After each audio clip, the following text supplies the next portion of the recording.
الحمد للہ رب العالمین والصلاة والسلام علی سید المرسلین اما بعد۔ تراویح کی نماز ادا کرنا نبی صلی اللہ علیہ وسلم نے اس کی ترغیب بھی دی ہے اور خود اس پہ عمل بھی کیا ہے۔ چنانچہ آپ صلی اللہ علیہ وسلم فرماتے ہیں من قام رمضان ایمانا واحتسابا غفر له ما تقدم من ذنبه، بخاری اور مسلم، کہ جس نے رمضان میں ایمان اور ثواب کی نیت سے قیام کیا اس کے سابقہ تمام گناہ معاف کر دیے جاتے ہیں۔ تو اس سے پتہ چلا کہ تراویح کی نماز ادا کرنا بہت عظیم عمل ہے اور یہ کہ نبی علیہ الصلوۃ والسلام نے اس کی ترغیب دی ہے۔ لیکن بہت سے احباب یہ سمجھتے ہیں کہ تراویح کی نماز پڑھنا ضروری ہے، تو یہ ضروری نہیں ہے۔ نماز تراویح نفل نماز ہے، فرض اور واجب نہیں ہے۔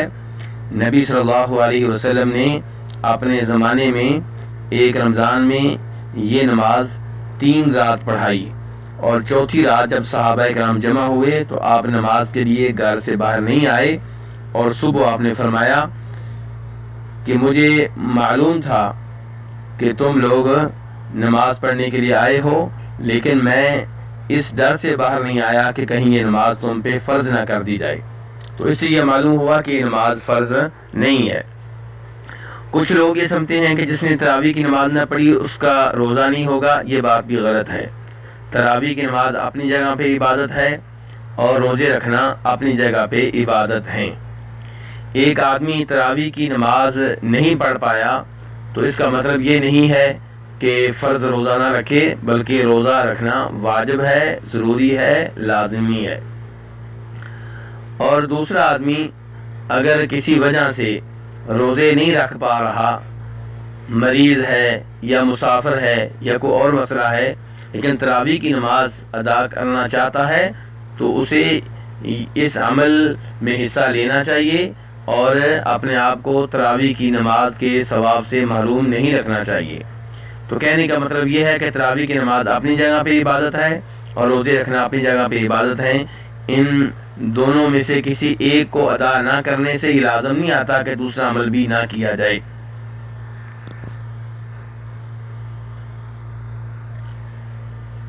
تراویح کی نماز جماعت کے ساتھ ادا کرنا اس لحاظ سے بہتر ہے کہ آپ صلی اللہ علیہ وسلم فرماتے ہیں کہ جو شخص امام کے ساتھ رمضان میں قیام کرتا ہے، یعنی تراویح کی نماز ادا کرتا ہے، اس کے لیے پوری رات کا قیام لکھ دیا جاتا ہے۔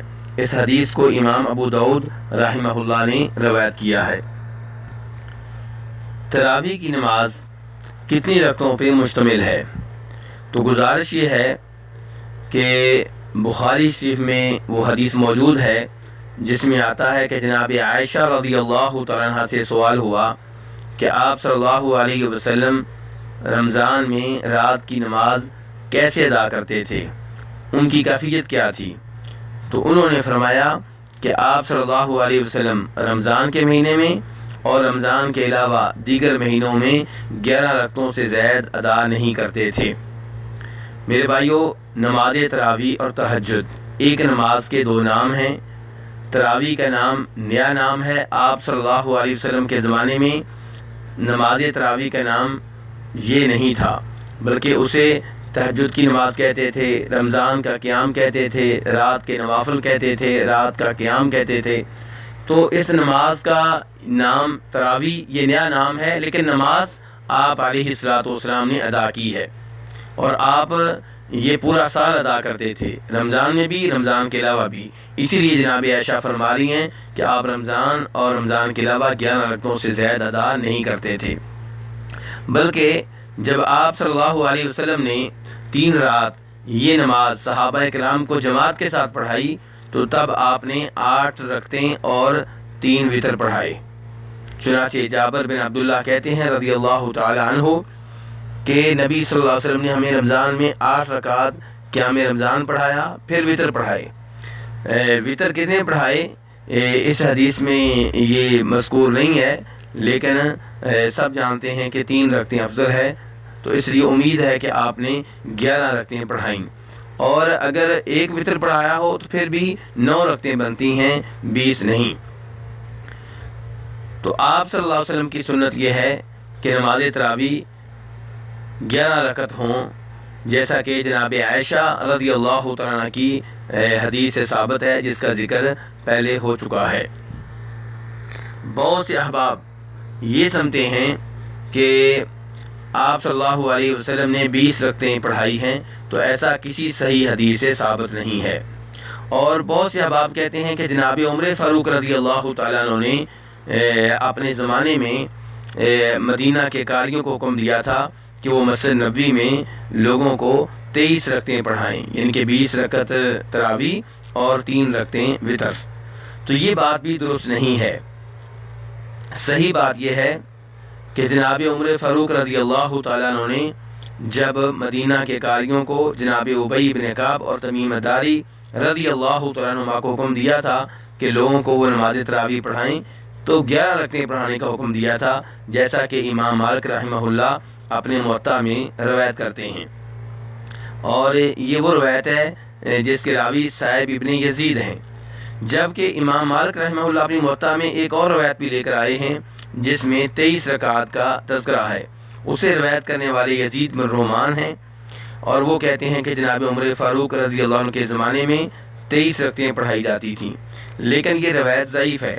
اسے امام بہقی نے ضعیف قرار دیا ہے اور فرمایا کہ یزید بن رومان نے تو جناب عمر فاروق کو نہیں پایا، یعنی کہ یہ کیسے بتا سکتے ہیں کہ جناب عمر فاروق کے زمانے میں واقعہ ہوا، جبکہ انہوں نے جناب عمر فاروق رضی اللہ عنہ کو نہیں پایا، یعنی کہ ان سے نہیں ملے، ان سے ملاقات نہیں ہوئی، ان کے زمانے میں نہیں تھے۔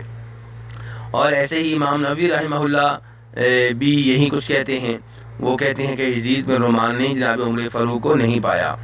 ایسے ہی امام عینی جو کہ حنفی مسلک سے تعلق رکھتے ہیں، وہ عمدۃ القاری میں کہتے ہیں کہ اس روایت کی سند منقطع ہے۔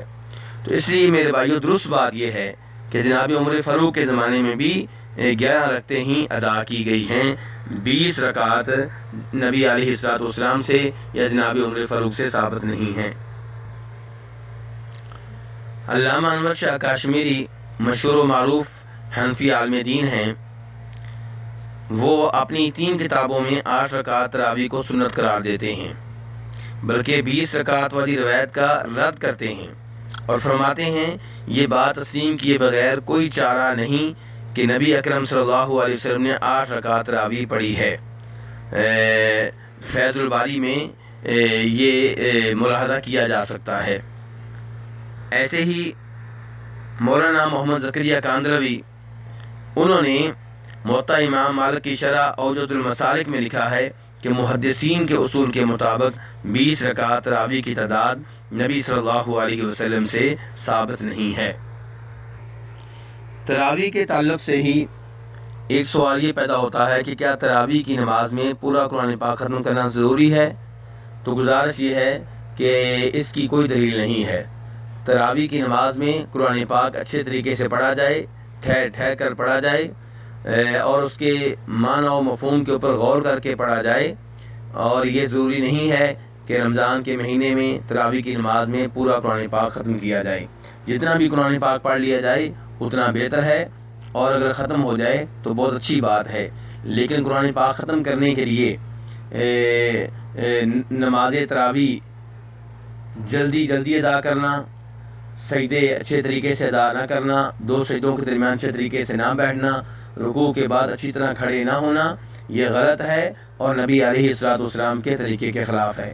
ایسے ہی قرآن پاک ختم کرنے کے لیے قرآن پاک اتنی تیزی سے پڑھنا کہ سمجھ ہی نہ آئے، یہ بات بھی غلط ہے اور قرآن پاک کی بے ادبی ہے۔ رب العالمین ہم سب کو نبی صلی اللہ علیہ وسلم کے طریقے کے مطابق نمازیں ادا کرنے کی توفیق عنایت فرمائے۔